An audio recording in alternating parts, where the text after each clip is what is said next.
Hi guys, welcome to my channel. My name is Danielle and this is my first YouTube video, and wow, really strange experience sitting in front of a camera talking. This channel is going to be all about fragrances because I absolutely love fragrances with all my heart. Today I'm going to talk to you about 5 niche fragrances that I will not be repurchasing. So you might think, oh, bit of a negative one to start with for a first video, but it's not negative really. I just think it would be a nice chit chat to have. So let's get into the video. 5 niche fragrances that I will not be repurchasing. So I'm gonna start with Gentle Fluidity Gold by Maison Francis Kirk de Jean.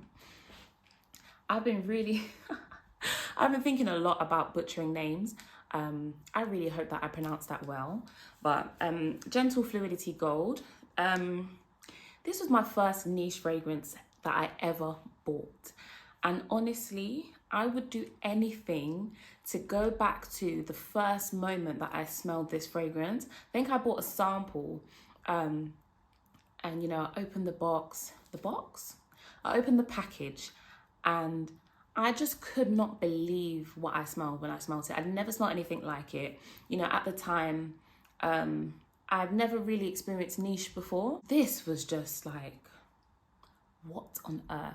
Nothing that I'd ever smelled before. So sweet, so smooth, so like bright but cold. I loved it. I absolutely loved it. It smelled to me at the time almost sickeningly sweet, which sounds a bit strange. It was really, really sweet. I mean, I had never experienced anything that sweet before. And back then I wasn't a huge fan of like vanilla and sweet fragrances. The sweetness of this fragrance smelled quite full, and it was just a sweetness that I really liked. I wore this fragrance a lot, and I have nearly finished my bottle now. But I think the scent has changed to my nose. So wherever I used to get just a really smooth, sweet, almost a tiny bit airy and bright, lovely feminine fragrance that kind of reminded me of spring a little bit. It's really changed to me now. And now what I actually smell is a lot of the spice. So there's nutmeg and coriander in here. And when I smell it now, yeah, I get a lot of that. It's like powdery and a little bit spicy. The sweetness is still there, but very powdery to me now. And those spices, but I just don't love it as much as I used to. I still think it's a fantastic fragrance. I would highly recommend for anyone. I think it's fantastic, but I'm not gonna buy another bottle of this one. I think I've had my time. I've enjoyed it. It's been a fantastic first niche fragrance for me, and I'm ready to move on. So the second niche fragrance that I won't be repurchasing is Xerjoff's Lira. I have a mini bottle, and this was a blind buy for me. I haven't had it in my collection for very long, but when I first sprayed it, I was a bit like, guys, is this the Lira that everyone's been talking about? I was just underwhelmed. And I mean, I can appreciate it a lot more than when I first sprayed it. What helped me to appreciate this actually was comparing it to Dolce & Gabbana Devotion, which I also have. And I was comparing the two, wearing them side by side, layering them as well.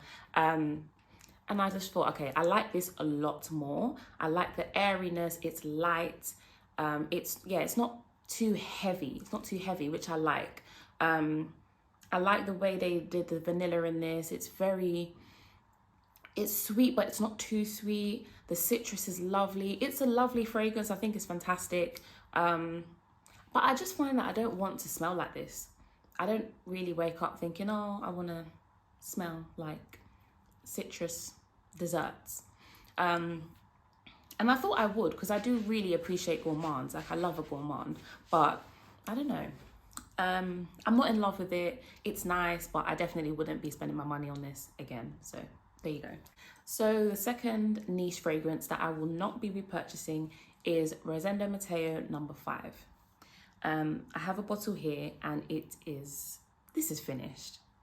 I can spray a tiny bit, but this is finished. But let me tell you about my experience with this fragrance. So I went to Fortnum & Mason in central London for the first time a few years ago.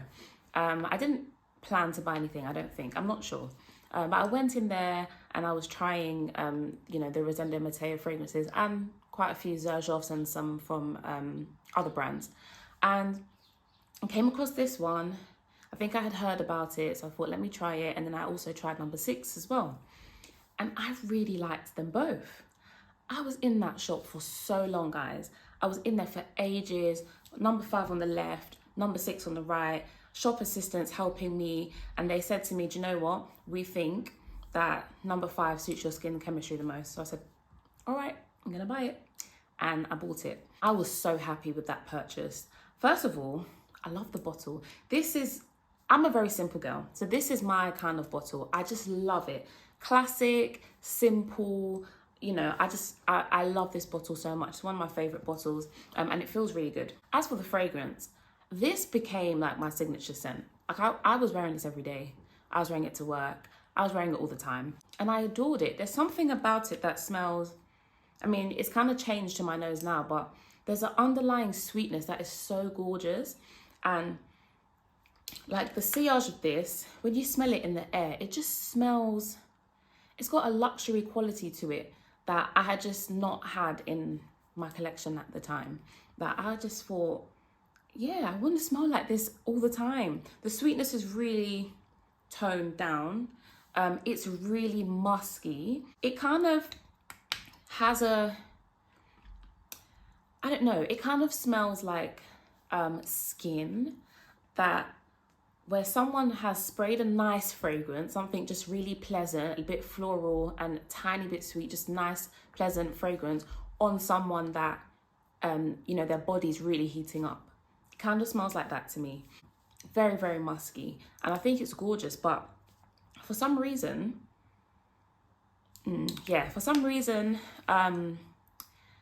there's a rubbery note in here that a lot of people talk about.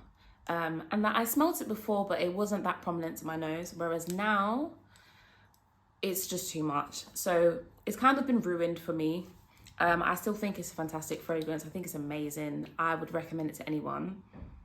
But I wouldn't recommend blind buying. This is not blind buy safe. Because if you pick up that rubbery note, you're not going to be able to stand it. Yeah, it's a shame, really. But it is gorgeous.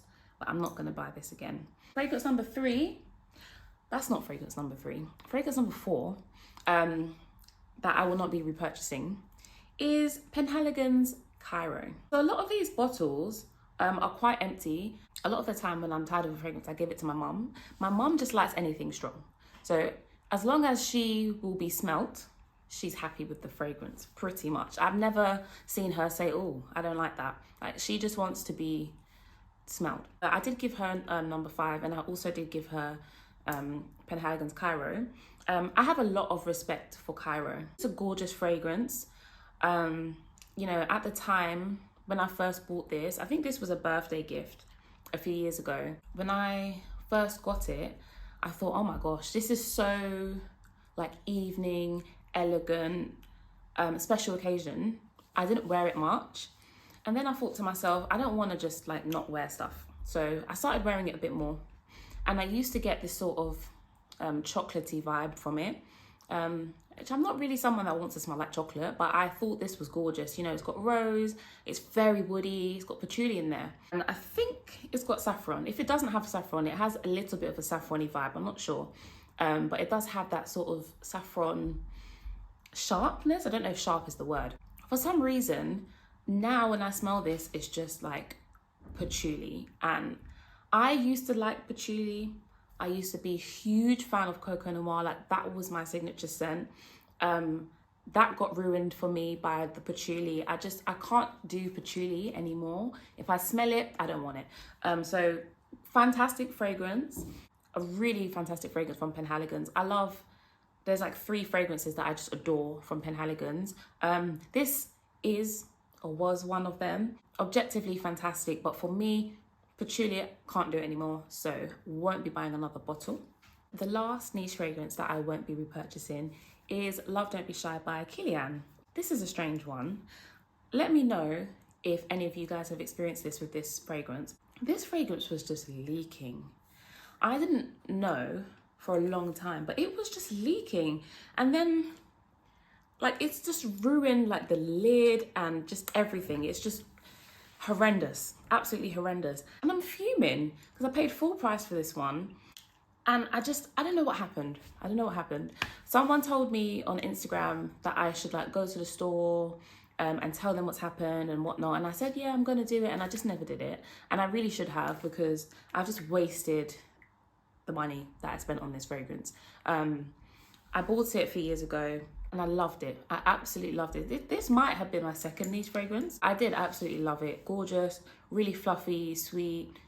Tiny bit of rose in the background, very sugary, very like marshmallow vibe. Loved it. Then, you know, it didn't last long for me because it leaked out. I can't remember how long it took for that to happen, maybe a few months, I'm not sure. It is empty, but I did have some dupes of this. I wore those a lot. I wore it a lot. I layered it with, you know, gentle Fluidity gold. I just wanted to smell sweet and, you know, fluffy. And that was my vibe a few years ago. And I just don't really want to smell like that anymore. I'm not a fan of the marshmallowy, sweet type of fragrances anymore. And that's literally the only reason why I wouldn't buy this again. It doesn't last long. The dupes I had were a lot more, they lasted a lot longer. They lasted a lot longer than this. This is very expensive, but doesn't last long. Don't know what on earth happened with this bottle. Like, I should write an email to them, like, please sort out your bottles and send me a new one. But there you go. So I wouldn't repurchase this again. It was nice at the time, loved it. But yeah, not for me anymore. I almost bought the extreme version, like this year, late 2024. I realized that there's something that tastes, something that smells a bit sour, a bit off. There's a bit of a clash there. It might be the clash of like the rose and the orange blossom, and I just, something in there is no, but I love the opening, that initial blast of like really heavy rose. I love it. I love a rose fragrance. I love rose. I love everything to do with rose. So I did think about buying that one, but there's something in there that clashed to my nose. Just smelled a bit like gone off milk, really. So yeah.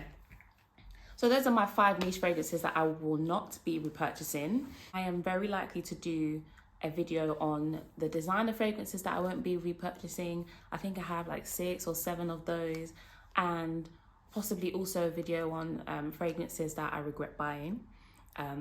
I can definitely make a video about that sometime soon. If you did enjoy this video, then please do leave a like and a comment, and don't forget to subscribe.